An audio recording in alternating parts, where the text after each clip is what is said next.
Hi everyone. Today I'm going to focus on the scriptures. So I wanted to ask everyone to pray for our priests in a special way, that they bring us closer to the Lord.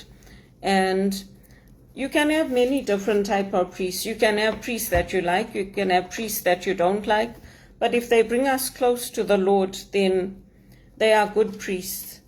And they are priests that we can trust and that we can count on. They're human beings just like us. But I'm going to read the scriptures later. For now, I wanted to focus on what's happening in our economies. Apparently, people are starting fires.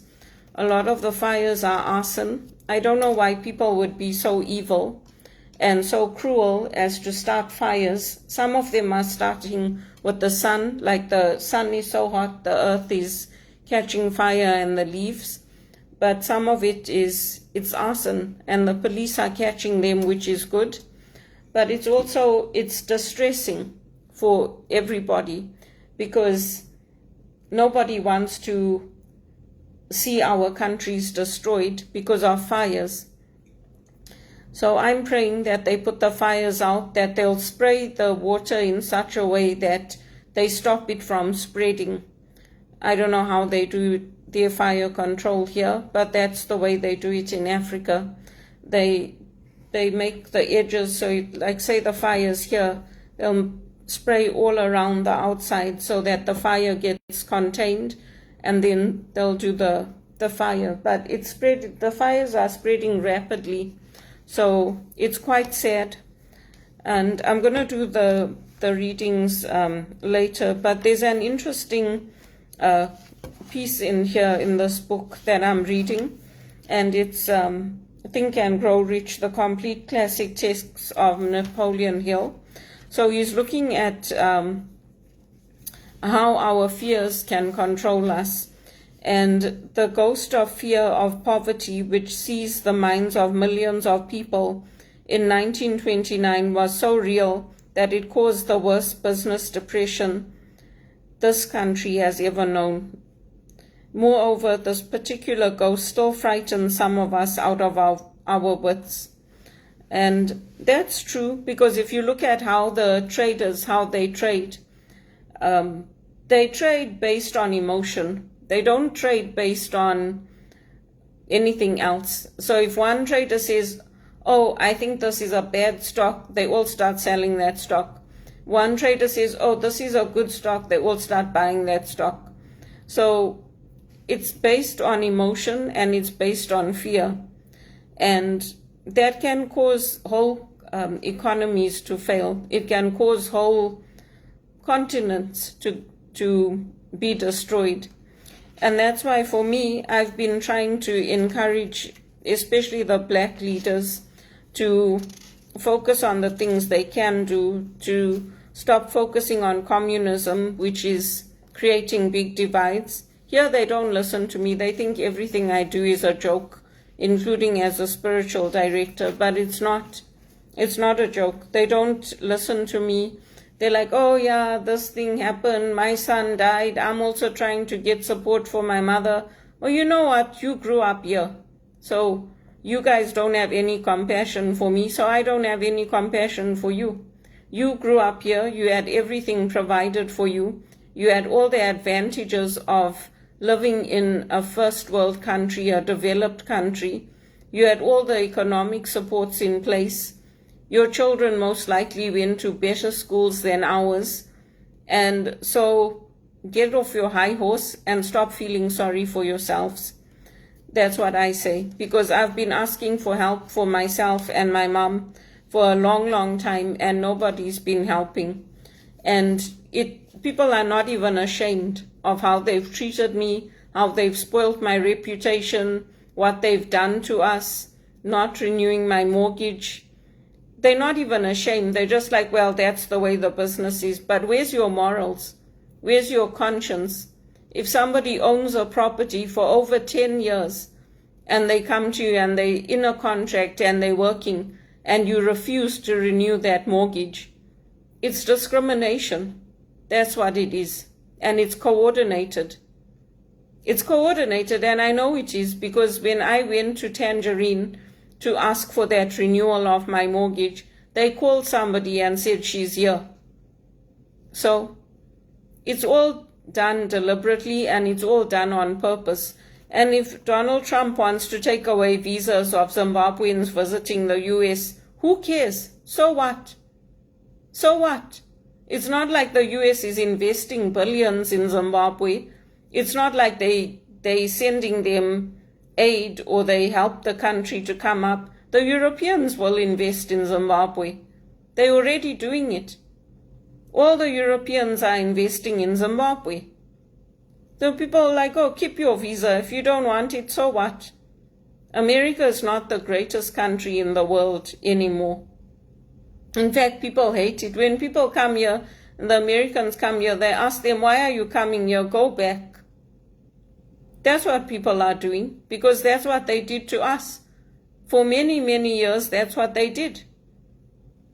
Who do you think you are to go and work on a camp? We went and worked on the camp after many years of being in America. That's what my godfather said to me. So because you had that advantage, you don't want me to have that advantage. There's no stability here for me. My life has been a blessing to people in this country, but who is helping me?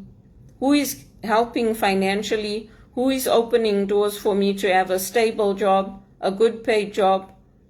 I don't want affordable housing. I want those big houses, like what my father did for me.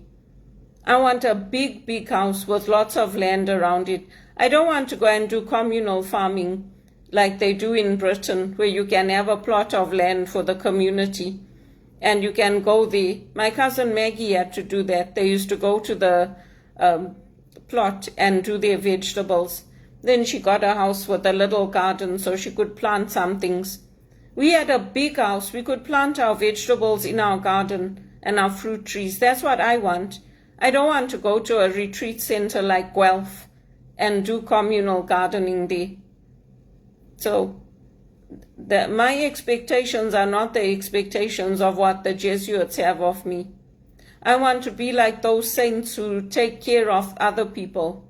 That's what the saints did. They got properties, they got land, they went on teaching tours, and then they took care of the priests. I don't want what the priests want for me, to have a little amount, be grateful for it, live in poverty. I want to have those big things that my dad gave me. I didn't become a spiritual director to live in poverty, to have instability, to go from one contract to another. I didn't do it for that. I also have a business education. I also have an education from Rotman. I'm a graduate of Wits University, the top school in South Africa. I fought against apartheid, and I'm still fighting against discrimination and racism. Because what I've done in this country, not many people have done. All the volunteering, I could have just sat at home and said, you know what? I'm not going to help anyone. I'm not going to volunteer. They can take me and put me in Sunnybrook and I'll stay there. Then when they're ready, they can take me out. I didn't do that. I went out. I volunteered. I helped people. I did things. Even my cousin Sharon was asking me, how many times do we care for the poor, or how many times do we go out and help people? I said to her, I did it here. I did it in South Africa. I did it in England. I just never talked about it. I went and I helped at food kitchens. I helped in the parishes. I helped organize events. Even if I see homeless people, I would ask them, do you want me to buy you a coffee and a muffin? I would do things for them, even here in Canada. So I've done my part. Canada has not done its part for me. They know I'm sitting at home without an income. My unemployment benefits have ended. They're not doing anything to help. Why not? They should help. And Mark Carney saying, oh, we're making progress. What progress? It's been like this since 2007. What progress are they making? Things are getting worse and worse in this country. They're not getting better. Businesses are closing. Where's the investment? Where's the good paid jobs that will allow me to afford my own home and to buy my own home? Every other person in my family, including my uncle's children, have got their own home. They own their properties. They own their cars. They travel. They get together for family events. I have no memories with anybody. None. Because from the time I came here, I've been treated badly.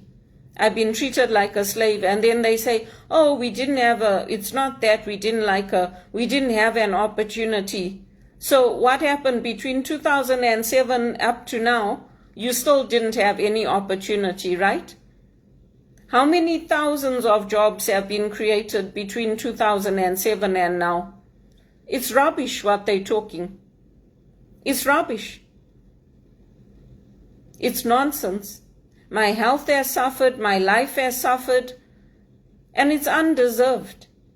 It's undeserved. If I deserved it, if I was going around abusing their children, hurting their communities, stealing, not reporting crimes, saying, yeah, it's okay, let the traders bring prostitutes onto the floor.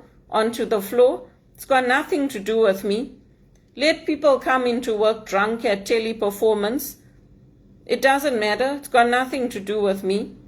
But I didn't do that. I looked after my own interests and the interests of the companies and the community. And what I got in return was to be treated like a prostitute, to be treated like an uneducated woman that had to be tracked and followed all over the world and had to be schooled or educated in how to dress, how to talk, how to walk. I graduated in those things.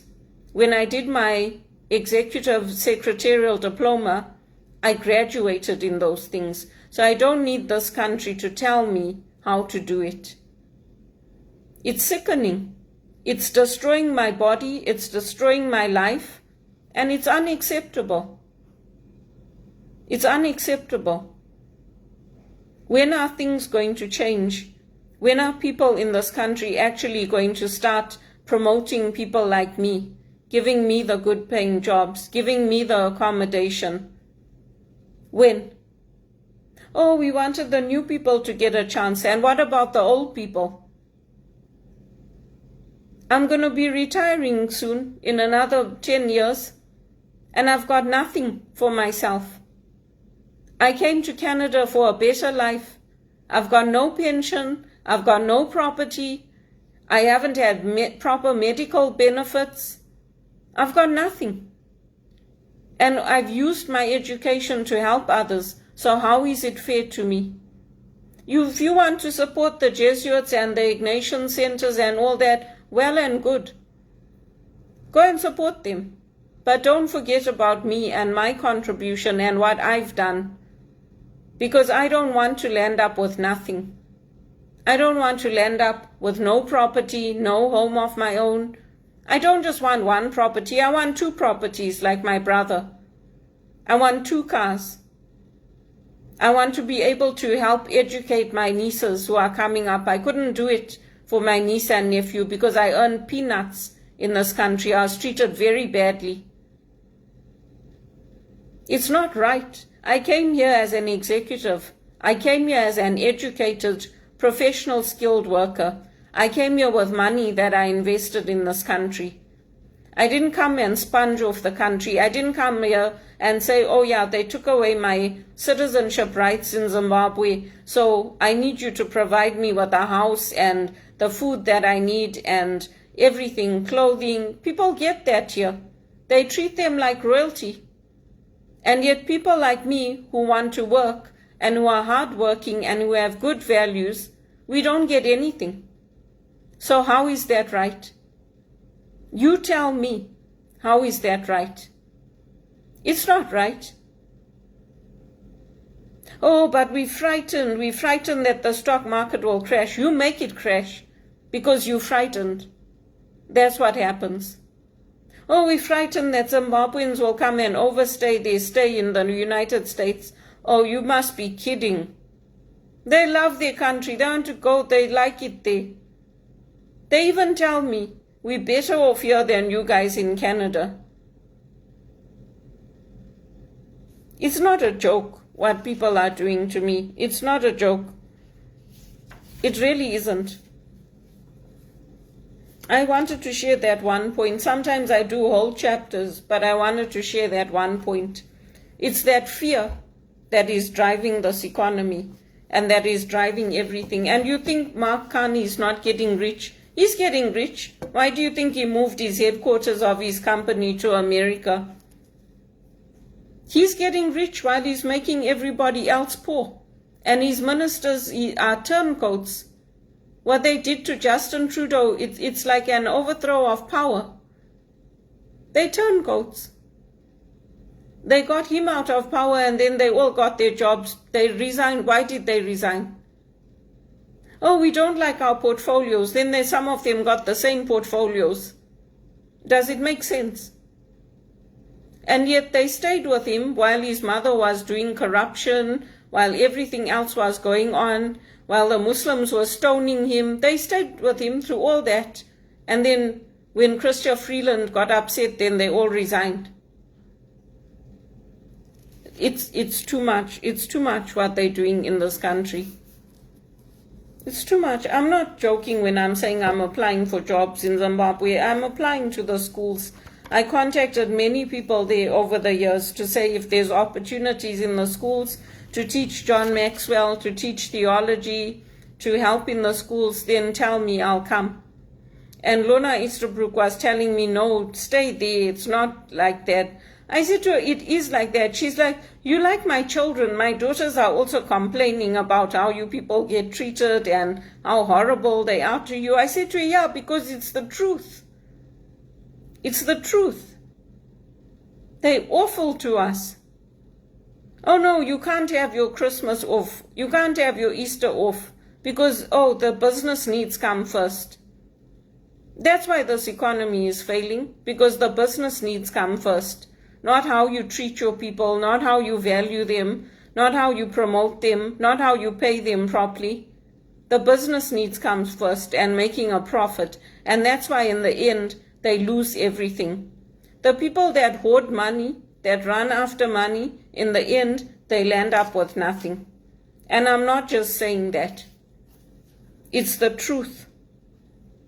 It's like how when Joseph was accused of chasing after Pharaoh's wife and he was put in prison, his life benefited them, just like my life is benefiting people here, and I'm in slavery. That's exactly what it is. That's exactly what it is. Oh no, don't have children. Wait, save some money. Save for a down payment for a home. Save until you can not be a burden on others. Well, I didn't get to do any of that, did I? It's ridiculous. It's ridiculous what's happening to me. And then when they lose all their money, then it's painful for them. That's why those guys from Enron went and killed themselves. That's why that guy, he jumped off on the floor at TD. I was working there. Those windows are so strong, I don't know how he even did it. He jumped off that floor at TD, he committed suicide. Because he valued money more than he valued his own life. That's why. All of them are like that. Even those guys from Enron, smartest guys in the room. That's why they went and they committed suicide after the crash came. While they were doing all their rubbish, they didn't care. The movie presents it like, oh my God, I can't believe what we did to our society. But it's not like that. The only thing they care about is the next sale, the next target, the next positive comment that you got from the customer. They don't care about fixing their policies. They don't care that maybe that detractor that you got is the company's fault. And it's always the company's fault. It's not the employee's fault. But they fire the employee because the company got something wrong. And because you got a detractor, they give you final warnings. It's the company's fault. It's not our fault. But you don't want to fix the things that are wrong with the company. So instead, you take it out on me. And then you say, oh, if you want to cry, go and sit and cry in the kitchen. And when you finish crying, come back and take the next call. that's how you treat me. That's what happens at Teleperformance. That's what happens everywhere. Oh, go home and think about it. That's what Linda Cruz said to me. I said to her, you know what? You expect me to be like a robot and not tell people off, not say anything. But if other people do it to me, then it's okay. That's how they treat me here. I'm also tired of it. God deliberately allows those who hate him to store up wealth, to hand over to others who are obediently following him. That's what he does. Save the money, save the money. Don't replace your couches, don't replace your plates, don't replace your sheets, don't do anything. Save the money. Don't go out. Don't enjoy yourself. Don't go to Sting concerts. Don't go out. Don't go walking. Save your money. For what? And for who?